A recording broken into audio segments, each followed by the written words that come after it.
Salut à tous, c'est KevinVD et on se retrouve aujourd'hui pour une vidéo où je vais tout simplement aller parler des deux personnages principaux de Shingeki no Kyojin et Vinland Saga, soit Eren Yeager et Thorfinn Karlsefni. Et donc attention, bien évidemment dans cette vidéo il y aura premièrement du spoil sur les deux animés, donc de l'Attaque des Titans jusqu'à la saison 3 globalement, et Vinland Saga la saison 1. Et je vous préviendrai, ne vous inquiétez pas, à partir du moment où je commencerai à parler du manga, donc des scans. Donc pour ceux qui n'ont pas lu le manga, je vous conseille de sortir bien sûr de cette vidéo au moment où je vous l'indiquerai. Sur ce, eh bien, Eren Yeager et Thorfinn Karlsefni sont tous les deux les personnages qui guident leur propre récit, mais sont aussi tous les deux victimes d'une peine qui surpasse toutes les autres à leurs yeux, la perte de leur dernier espoir, les liant avec leur vision belle mais artificielle du monde, la perte de leurs parents. Et nous allons donc aujourd'hui comparer l'évolution de ces deux personnages guidés par la même ambition, la même volonté, celle pour laquelle ils se sont promis de continuer de vivre dans ce monde cruel, la vengeance.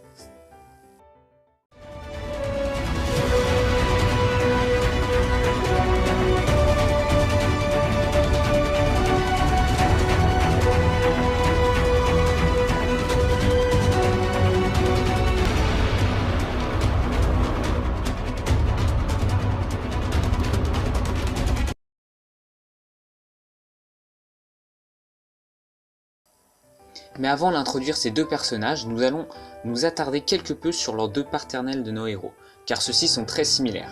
Grisha Yeager décida de venir s'enfermer dans les murs pour poursuivre sa mission contre les mares. Cependant, il apprend de ses erreurs et décide d'abandonner sa mission pour prendre soin de sa famille et de son fils, pour réparer au mieux les erreurs commises avec son premier fils Sig. Pour le père de Thorfinn, Thor s'est lui aussi isolé en choisissant de fuir les combats car il apprend de ses erreurs, lui aussi.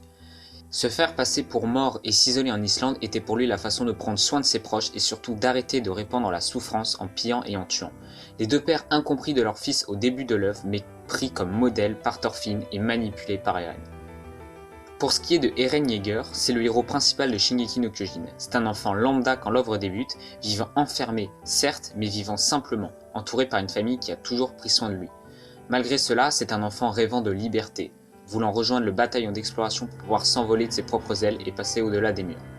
Il ignore cependant que ce rêve engendrera de découvrir ce monde si cruel et que cette envie de liberté sera surpassée par une ambition plus sombre. Thorfinn Karlsefni, lui, est aussi un jeune enfant quand son récit débute. Cet enfant, rêvant d'aller sur les mers pour se battre auprès des plus grands guerriers pour devenir comme son père, fut un jour un grand guerrier de la mer du Nord. Actuellement jeune enfant vivant en Islande avec ses parents et notamment son père, qui a décidé de renoncer au combat en s'installant dans ce pays aux conditions difficiles, mais loin de tout conflit pour veiller sur sa famille. Et là voilà la première similitude entre nos deux personnages, les deux héros sont nés loin de tout, enfermés ou isolés. L'un né dans ses murs, l'empêchant de découvrir le monde extérieur en grandissant avec ce sentiment d'impuissance vis-à-vis des monstres rôdant autour de ses cages, et l'autre vivant loin de la guerre, protégé par son jeune âge et par son père, qui veut éviter que celui-ci ait à tuer comme lui dans le passé. Mais cette condition de prisonnier avait un bon côté, elle les protégeait d'une chose, la cruauté de ce monde. C'est de là que va partir les deux récits avec Vinland Saga qui décide d'attendre le 4e épisode pour sortir Thorfinn de son cocon en lui exposant la cruauté de ce monde. Introduisant la mort du père de Thorfinn comme une nécessité pour l'armée danoise et ce dernier mourant en héros en protégeant son fils et son village en leur épargnant une guerre sanglante où ces derniers n'auraient jamais survécu. Un sacrifice pour éviter à Thorfinn d'avoir la même vie que lui et de tuer pour survivre. Cet acte fera finalement naître en cet enfant l'ambition contraire, l'envie de vengeance, et il sera prêt à tout pour l'apaiser. La volonté de Thorfinn étant poussée par le sacrifice de son père et n'est pas dirigée contre ce monde cruel, mais, à ses yeux, contre l'homme qui incarne le plus l'horreur de ce monde, Ashlad. Shingeki no Kyojin, lui, décide d'exposer dès le premier épisode l'acte le plus violent pour les yeux d'un enfant, acte qui, aux yeux de cet enfant, est plus important, plus cruel que n'importe quel acte qu'il aurait à faire pour se venger, que n'importe quel acte tout court même. Sa mère a été sacrifiée, mais pour quelle raison? Parce que ce monde est cruel, une pensée qui, répugnant tellement le personnage principal, l'amènera à vouloir détruire ce monde dans lequel il est né. Deux ambitions identiques, mais à des échelles différentes, mais comment ces deux personnages désormais conditionnés vont-ils pouvoir apaiser leur peine? Eren Yeager va s'entraîner pour pouvoir rentrer dans le bataillon d'exploration et découvrir le monde qui l'entoure. Il est alors encore jeune et se bat surtout pour sauver le reste de l'humanité piégée dans les murs. Il mène alors un combat noble pour délivrer et protéger ses êtres chers guidés par une soif de liberté. Cependant, avec les découvertes de Shiganshina, Eren Yeager va grandir et découvrir que toutes ces années de souffrance étaient dues à des humains doués de conscience. Ces hommes étaient donc à ses yeux tous responsables de la perte de sa mère et devaient donc tous payer. Son envie de liberté va donc s'affaisser et va désormais cacher ses véritables intentions. Il est cependant incapable d'accepter ses réelles intentions et se leurre avec cette fausse envie de liberté pour continuer à avancer. Il ne peut pas encore accepter vouloir anéantir le monde pour laisser les Eldiens du paradis en vie. Alors que Eren sombre de plus en plus dans son envie de vengeance, Thorfinn, lui, va, dès la mort de son père, rejoindre clandestinement le navire d'Acheland et s'est promis de suivre cet homme pour le tuer dans un duel. L'envie de vengeance est trop grande pour cet enfant, qui va passer ses prochaines années à traquer le meurtrier de son père. Il va se rendre compte de la dure réalité des champs de bataille, mais ne va jamais réellement passer à l'acte, jusqu'à ce que celui-ci ne flanche définitivement en tuant un homme pour se défendre.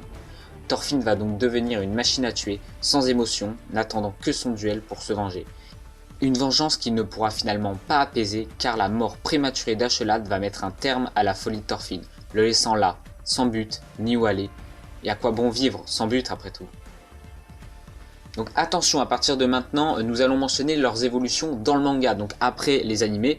Donc je remercie ceux qui ne sont pas à jour et qui ne veulent pas se faire spoiler, et donc je vous conseille bien évidemment de quitter cette vidéo.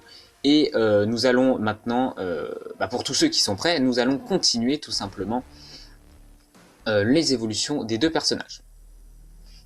Eren Yeager va continuer à chercher une solution pour retrouver la paix entre les Eldiens et les Mars. Cependant, les 2000 ans d'histoire entre ces deux clans étant trop lourds et se rendant compte que les Eldiens ne seraient jamais en paix, Eren va se libérer de ses propres chaînes et arrêter de se cacher derrière une envie de liberté où tout le monde pourrait survivre. Il s'éloigne alors de ses proches et se battra en secret pour planifier son extermination. Le jour de la fin du monde arrive et Eren est désormais irrécupérable et surtout inatteignable, s'élevant au-dessus des murs, au-dessus du monde, si proche du ciel qu'il pourrait penser prendre son envol. Thorfinn prend lui le chemin inverse. Réduit à l'état d'esclave, celui-ci va faire connaissance avec Einar, et ensemble ils vont essayer de surmonter les conséquences des actes passés de Thorfinn. En effet, celui-ci décida, comme son père, de ne plus brandir d'épée, car un vrai guerrier n'a pas besoin d'épée, et il vaut mieux savoir quand épargner une vie plutôt que d'en prendre une. Les deux amis vont notamment rencontrer Hild, et Thorfinn servira donc de modèle à celle-ci, car elle-même veut se venger de Thorfinn qui a tué son père auparavant. Thorfinn sera malgré lui embarqué dans plusieurs batailles dues à son temps passé dans les rangs danois. Il arrivera malgré tout à surmonter sa plus profonde envie de vengeance en laissant la vie à l'homme qui a orchestré la mort de son père. Devenant alors un homme bon, marchant en harmonie avec son père, allant de plus en plus vers l'ouest pour bâtir un monde sans guerre ni esclaves, le monde qu'essaye de créer artificiellement Eren Yeager en rayant la population du monde. Les deux personnages sont finalement esclaves de leurs conditions au début, l'un esclave de la mort de son père et ne dédiant sa vie qu'à tuer pour se venger et ne s'apercevant pas du mal qu'il laisse derrière lui, et l'autre, esclave de sa fausse envie de liberté pour cacher sa pulsion de vengeance qu'il ne pourra apaiser qu'en exterminant ce monde cruel où il est né. Ces deux héros vont réussir à se délivrer de leur chaîne en laissant les pulsions de violence de Thorfinn ou en laissant ces dernières révéler les conséquences de tant faire souffrir un enfant pour Eren Yeager.